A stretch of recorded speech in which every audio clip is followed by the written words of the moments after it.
अस्सलाम वालेकुम, सत श्री अकाल, नमस्कार दोस्तों। स्वागत है आप लोगों का यूएई के नंबर 1 हिंदी समाचार चैनल यूएई समाचार में। अगर आपने चैनल सब्सक्राइब नहीं किया है तो चैनल जरूर सब्सक्राइब करें, लाल रंग का बटन दबाएं, घंटी जरूर प्रेस करें, जिससे आप तक पहुंचे यूएई के तमाम बड़े समाचार सबसे तेज और सबसे पहले। तो चलिए रुक करते हैं आज के बड़े समाचारों की तरफ। कोंकण के अप्रवासी भारतीयों के ग्रुप ने तकरीबन 200 से भी ज्यादा फंसे हुए अप्रवासी भारतीय जो ज्यादातर कोंकण रीजन से थे, उनकी मदद करी है वापस भेजने के लिए भारत। तमाम लोग यूनाइटेड कोंकण ग्रुप नाम के एक समाज सेवी संस्था से जुड़े हुए हैं, जो कि बतौर टीम आगे आए और मदद करी। ऐसे तमाम लोग जो कोंकण रीजन से यहाँ पे फंसे हुए थे और भारत नहीं जा पा रहे थे लॉकडाउन के चलते या फ्लाइटों के अभाव में। हर एक इंसान की अपनी एक कहानी थी जिसके कारण वो भारत लौटना चाहता था। ऐसे मुश्किल समय में इन लोगों की मदद करना वाकई में एक बहुत बड़ी कामयाबी थी। ये कहना था श्री दिलावर दलवाई, जो कि एडवाइजर हैं एमिरेट्स कोंकण कमेटी के और ऑर्गेनाइजर भी है यूनाइटेड कोंकण टीम नामक इस संस्थान के। इस संस्थान के बाकी सदस्य श्री दलवाई, श्रीमती सबीना खोट, श्री खालिद मुकद्दम, श्री नाजिर हर्जुक, श्री नौशाद पटेल और श्री मुख्तार पालेकर सब मिलके सामने आए और सारी फ्लाइटों की व्यवस्था की। इसके साथ ही consulate general of India, Dubai office, government of Maharashtra, city one tourism और ट्रैवल और काफी बड़ा सपोर्ट मिला श्री राहुल तुलपेले, जो कि गल्फ महाराष्ट्र बिजनेस फोरम नाम की संस्थान से जुड़े हुए हैं। श्री तुलपुले के अनुसार अब तक 1200 से भी ज्यादा महाराष्ट्रियंस और कोंकण रीजन के लोगों को वापस भारत भेजा जा चुका है। ईद अल आधा के पावन पर्व से पहले हिसान शेख हुमैद बिन राशिद अल नोईमी, जो कि मेंबर है सुप्रीम काउंसिल के और साथ में रूलर भी हैं अजमान अमीरात के, उन्होंने ऑर्डर दिए हैं तकरीबन 65 कैदियों को छोड़ने के लिए, जिन्होंने जेल की सजा के दौरान अच्छे आचरण का प्रदर्शन किया। ये रिहाई एक कोशिश है जिसके तहत ये तमाम कैदी एक नई बेहतरीन जिंदगी की शुरुआत कर सकें। ये जानकारी दी है लेफ्टिनेंट जनरल शेख सुल्तान बिन अब्दुल्ला अल नोईमी, जो कि कमांडर इन चीफ हैं अजमान पुलिस के। यूएई के मंगल ग्रह की होप मार्स मिशन टीम का बहुत ही गर्मजोशी से स्वागत किया गया। अबू धाबी इंटरनेशनल एयरपोर्ट पहुंचने के बाद ये पूरा डेलीगेशन, जिसमें काफी अमीराती स्पेस साइंटिस्ट भी मौजूद थे, ये शुक्रवार की सुबह पहुंचे इतिहाद एयरवेज की एक फ्लाइट से जापान के हनीदा इंटरनेशनल एयरपोर्ट से। अबू धाबी इंटरनेशनल एयरपोर्ट के बाशिंदों ने इनका गर्मजोशी से स्वागत किया और बधाइयां दी एक कामयाब लॉन्चिंग के लिए। जुलाई 20 तारीख को तानेगाशिमा लॉन्चिंग पैड, जो कि जापान के एक छोटे से द्वीप पे मौजूद है। अबू धाबी में डिपार्टमेंट ऑफ म्युनिसिपैलिटी और ट्रांसपोर्ट ने और भी बीचेस को ओपन करने का फैसला किया है, चरण में लॉकडाउन में ढील देते हुए। अबू धाबी में पार्क के नाम इस प्रकार हैं: बानियास लेडीज पार्क, अल शामा 2, अल शामा 3 पार्क, अल बहिया पार्क, अल राभा पार्क और न्यू एयरपोर्ट गार्डन। अलेन में अल नाहिल पार्क, अल दाफरा में दालमा पार्क और सिला पार्क। तमाम पार्क में खाने पीने के आउटलेट्स 30% कैपेसिटी पे काम करेंगे और हर टेबल पे केवल 4 लोगों की बैठने की व्यवस्था है और हर 2 टेबल के बीच में 2.5 मीटर का फासला रखना अनिवार्य है।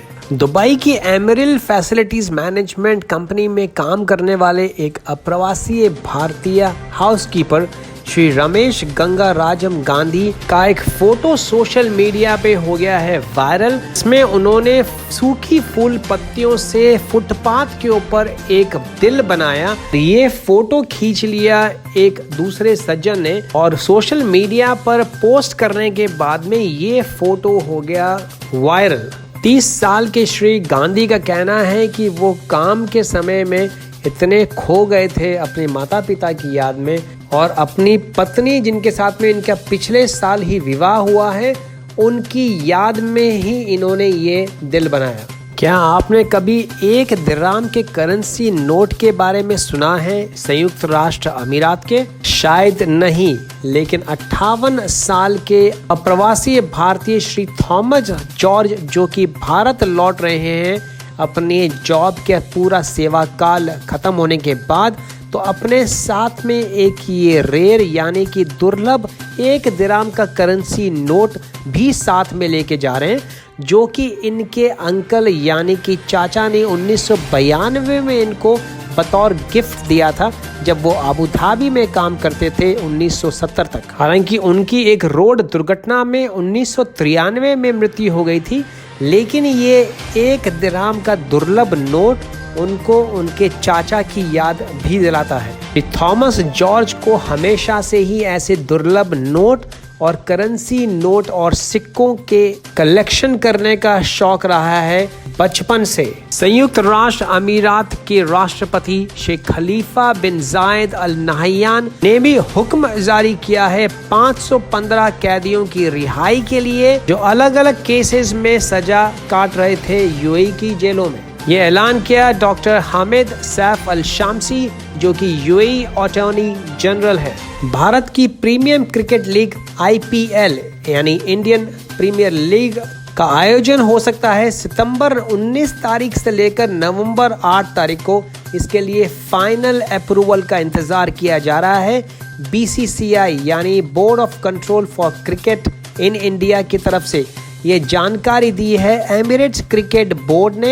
आशा की है कि ये अप्रूवल अगले हफ्ते तक कंफर्म हो जाएगा और उसके बाद में फाइनल परमिशन का इंतजार रहेगा UAE यानी संयुक्त राष्ट्र अमीरात की सरकार की तरफ से। ये जानकारी दी श्री मुबाशिर उस्मानी, जो कि जनरल सेक्रेटरी हैं एमिरेट्स क्रिकेट बोर्ड के।